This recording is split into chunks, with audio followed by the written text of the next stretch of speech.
Hello नमस्कार दोस्तों, कैसे हैं आप सभी। करते हैं अच्छे होंगे, स्वस्थ होंगे, बेहतर होंगे। दोस्तों, आज के वीडियो में हम बात करने जा रहे हैं बिहार एसएससी के द्वारा संविदा कर्मी को विशेष अधिमान्यता दी जा रही है। उसी के संदर्भ में आज हमारे सामने मौजूद है दिल्ली विश्वविद्यालय के फैकल्टी के छात्र और अभी वर्तमान में सुप्रीम कोर्ट में इंटर्नशिप कर रहे हैं श्री धीरेन्द्र कुमार। मैं उनको स्वागत करता हूं और आज बारीकी से जानने की कोशिश करेंगे ये संविदा कर्मी का क्या मामला है और इसका क्या कानूनी निराकरण संभव हो सकता है। तो दोस्तों, मैं थोड़ा स्टार्टिंग में आप ब्रीफ कर देता हूं। 2021 में जो सामान्य प्रशासन सरकार का वो एक नोटिफिकेशन जारी करता है, आज्ञा पत्र जारी करता है, जिसका नाम है 1003। आप नेट पे भी जाके सर्च कर सकते हैं। उसमें यह बताया गया है कि जो भी लोग कॉन्ट्रैक्ट पे काम कर रहे हैं यानी संविदा कर्मी है, उसको अनुभव के आधार पे प्रत्येक साल अंक और अधिकतम 25 अंक दिया जाएगा। तो ये बात तो ठीक है, लेकिन अब भ्रमिता की स्थिति यानी भ्रम की स्थिति कैसी है जब बिहार एसएससी द्वारा कुछ एग्जाम लिए जाते हैं 100 अंक का और उसमें 25 अंक दिया जाता है। तो अब 25 अंक और 25% एक जैसा दिखता है, तो यहाँ स्टूडेंट के बीच में भ्रम की स्थिति पैदा होती है। ऐसे में आयोग भी नहीं कर पा रहा है कि क्या ये जो अंक है वो प्रतिशत में है या नंबर में है, क्योंकि सीजीएल में 600 अंक का एग्जाम होता है और ऐसे में वहाँ प्रतिशत में होता है 150 अंक का जो वेटेज है वो संविदा कर्मी को मिल जाएगा। तो आज हम जानने का पूरा प्रयास करेंगे कि क्या इसका कानूनी निराकरण है। तो हमारे साथ मौजूद है धीरेन्द्र कुमार जी, मैं उनका स्वागत करता हूं। और सर, आपसे विशेष तौर पे ये जानने की कोशिश करेंगे कि जो संविदा कर्मी का मामला है ये कानूनी रूप से कहां तक न्यायोचित है कि एक मतलब प्रतियोगी परीक्षा छात्र तैयारी कर रहे हैं, बहुत कसर से मेहनत से परीक्षा तैयारी कर रहे हैं और कोई आदमी पहले से भी काम कर रहा है, अनुभव भी है, और उसको ऐसे ही विशेष नंबर दे करके और सरकारी नौकरी में बहाल कर दिया जाता है। तो आपका क्या राय विचार है इस संदर्भ में। सबसे पहले तो आप लोगों को नमस्कार। आशा करता आप लोग स्वस्थ होंगे, मस्त होंगे। देखिए, संविदा संविदा का अगर हम वर्ड को ही देखते हैं कॉन्ट्रैक्ट, तो इससे ये पता चलता है कि कोई भी एक लंबी प्रक्रिया को कम छोटे समय में करने के लिए इसको किया जाता है कॉन्ट्रैक्ट पे। मतलब अगर किसी काम को करवाना है तो एक लंबी प्रोसेस को स्थगित करके उसको साइड करके किसी और तीसरे के माध्यम से, ठेकेदार के माध्यम से इसको करवाया जाता है। ये बेसिकली अगर बात करें तो ये इसलिए लाया गया था कि सरकार ताकि लंबी नियुक्ति प्रक्रियाओं से बचने के लिए अपने कार्यों को सुचारू रूप से ढंग से करने के लिए तत्काल समय में इसको किया जाए, फिर आगे नियमित तरीके से किया जाएगा, इसलिए किया गया था। अगर हम देखें इसके तो कानूनी सर इसका क्या प्रक्रिया मतलब क्या न्यायोचित है, कानूनी हम दाव पेच हाँ, आपको कानूनी दाव पेच बताते हैं हम आपको कि इस पे सुप्रीम कोर्ट का भी कई निर्णय आ चुका है और भी कई हाई कोर्ट का भी निर्णय है। हम यहाँ पे पहले माननीय सुप्रीम कोर्ट के निर्णय के बारे में जानेंगे। तो एक 2016 का केस है, state of Punjab versus Jagjit Singh, ये 2016 का केस है।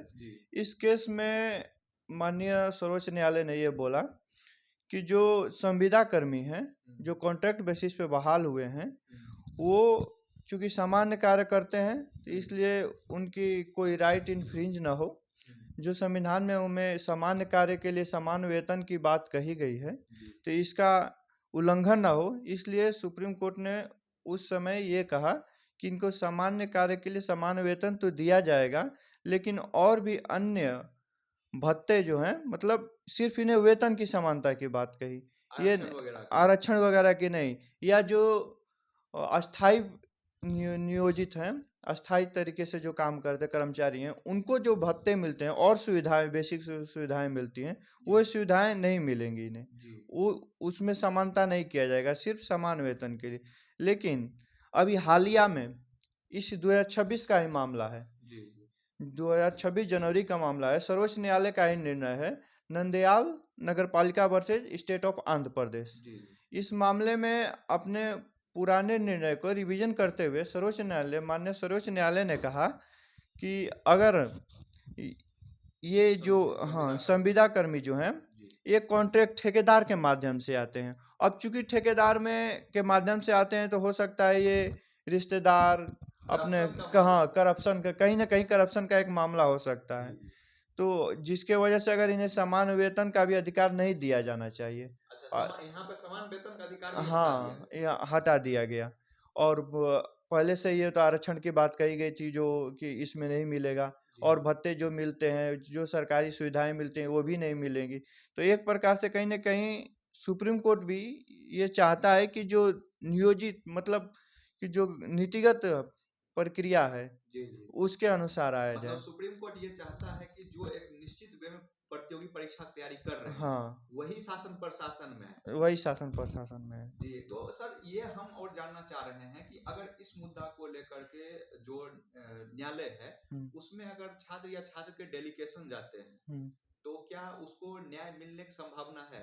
जरूर, न्यायपालिका इसीलिए तो आई है कि किसी का अधिकार वंचित हो, कोई कार्य या कोई संस्थान सही ढंग से न कर रहा हो कार्य या किसी प्रकार का भेदभाव कर रहा हो तो उनको सही करने के लिए तो न्यायपालिका है। तो इस केस में भी अगर आयोग यह क्लियर ना करे कि हम किस बेसिस पे उन्हें आरक्षण देते हैं नहीं देते हैं क्या करते हैं, उनकी नियुक्ति में को पारदर्शिता नहीं रखे तो हम न्यायालय का दरवाजा खटखटा सकते हैं और जरूर उन्हें कहीं ना कहीं उन्हें न्याय मिलेगा और उनके हक में रहेगा। चूंकि आप तो वकील है ही तो हम ये जानना चाहते हैं कि स्टूडेंट को जो ज्यादा अपेक्षा रहती है वो सरकार से रहती है कि हम कानूनी दांव पेच में ना उलझे, हम सरकार के पास जाए। जैसे कि ये जो आप बात कर रहे हैं कि न्याय तो मिल ही जाएगा, सही बात है, लेकिन अगर जो स्टूडेंट है वो सरकार का दरवाजा पहले खटखटाते हैं तो वो ज्यादा बेटर रहेगा या कानूनी दरवाजा ज्यादा बेटर रहेगा? देखिए, पहले तो आयोग से पूछा जाना चाहिए जी किस चीज को क्लियर करें। जी। उसके बाद अगर आयोग नहीं मानता है तो चूंकि हम सरकार चुनते ही इसलिए कि हमारी समस्याओं को समझे, हमारी बातों को समझे, तो फिर हमें पहले सरकार से आग्रह करनी चाहिए, उनसे रिक्वेस्ट करनी चाहिए कि कृपया इस मामले में ध्यान दें और हमारे जो परेशानी है उसका निवारण करने का कृपा करें। अगर सरकार नहीं सुनती है फिर अंतिम रूप से हमें वहाँ न्यायालय का दरवाजा खटखटाना चाहिए। अच्छा सर, एक चीज और कहना चाहेंगे, आपके हिसाब से 2-3-4 क्या सुझाव हो सकते हैं जो इस समय संविदा कर्मी को लेकर के स्टूडेंट को उठाना चाहिए? संविदा कर्मी के लिए अगर अभी हालिया में अपने हित के लिए, हाँ अपने हित के लिए, देखिए संविदा कर्मी कहीं ना कहीं तो वो भी तो अपने ही गए हुए हैं। ऐसा तो है नहीं कि वो कहीं और से आए हुए हैं, लेकिन पहले जो प्रतियोगिता परीक्षा की तैयारी कर रहे हैं जो मेधावी हैं उनको लिया जाना चाहिए नहीं तो उनका सारा परिश्रम रखा का रखा रह जाएगा। तो इसलिए पहले हमें उन्हें देखना चाहिए, सरकार को आयोग को पहले उन्हें वरीयता देनी चाहिए। उसके बाद अंतिम में कहीं अगर हो सके तो उन्हें। अच्छा सर, एक चीज हम देखते हैं कि जैसे बहुत सारे स्टूडेंट का डिमांड रहता है और ये जायज डिमांड है कि अगर जब फॉर्म फिलअप होता है तो फॉर्म फिलअप होने के बाद कितने संविदा कर्मी ने फॉर्म डाला है उसका आयोग लिस्ट जारी नहीं करती है, तो इससे स्टूडेंट और आयोग के बीच में भ्रम की स्थिति बना रहता है कि कहीं हमारा एग्जाम जब हो जाएगा फाइनल उसके बाद किसको वो संविदा कर्मी डिक्लेयर कर दे, क्या पता। आप समझ ही रहे हैं कि यहाँ पे करप्शन का मामला जैसा लग रहा है। तो आप क्या इसमें करना चाहेंगे कि क्या आयोग को इसमें क्या कदम उठाना चाहिए? आयोग को यहाँ पे ये करना चाहिए कि जब पूरी फॉर्म भरने की जब प्रक्रिया खत्म हो जाती है तो अंतिम में एक डाटा जारी करना चाहिए जिसमें यह पता चले कि ये जो है जो जनरल है मतलब जो सामान्य बच्चों ने फॉर्म भरा है और इतने फॉर्म ये जो है जो संविदा कर्मी कॉन्ट्रैक्ट पे थे उन्होंने डाला है। उसके बाद प्रीलिम्स के बाद रिजल्ट जब आता है तो सबका एक अलग कट ऑफ होगा। बेसिकली उन्होंने पहले कुछ काम कर रखा है तो उन्हें कुछ अनुभव है तो उसके तो वेटेज मिलेगा ही उन्हें। तो लेकिन इतना वेटेज नहीं हाँ इतना भी नहीं लगे कि एकदम पूरी तरह से असमानता दिखने लगे। मतलब किसी को भी अगर उसके वरीयता देते हैं, किसी भी एक्सपीरियंस का अगर उन्हें कुछ मार्क्स देते हैं तो ये ऐसा भी ना दे दिया जाए कि जमीन आसमान का अंतर दिखने लगे। एक थोड़ा सा एक कदम ऐसा लगे कि नहीं हाँ उन्होंने कुछ किया है तो उन्हें थोड़ा सा वेटेज मिलना चाहिए। ऐसा ना कर दे कि एक को 100 नंबर पे ले रहे हैं तो एक को 150 नंबर पे ले रहे हैं। इतना भी अनुचित हो जाएगा छात्रों के लिए, खास तौर से उनके लिए जो दिन रात एक करके पढ़ाई करते रहते हैं।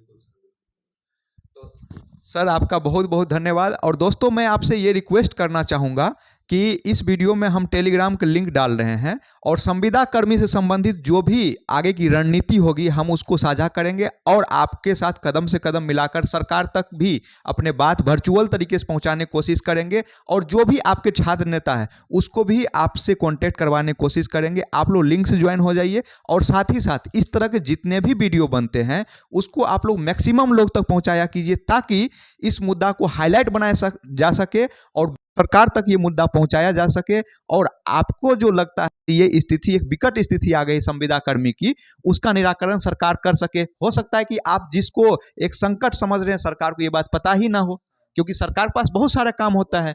आप ना ही कोई मेल डालते हैं ना कोई फोन करते हैं तो सरकार को कैसे पता चलेगा, और ना ही कोई इस तरह वीडियो बनता है तो उसको प्रमोट करते हैं तो कैसे पता चलेगा। इसीलिए दोस्तों आप सभी इस चैनल को सब्सक्राइब कर लीजिए और हमारे साथ जो हमारे परम मित्र हैं वकील साहब, इनसे बार बार जब भी हमको जरूरत पड़ेगी कानूनी दाव पेच की हम इनसे सजेशन लेते रहेंगे और आपको आपकी हर एक समस्या का समाधान देते रहेंगे।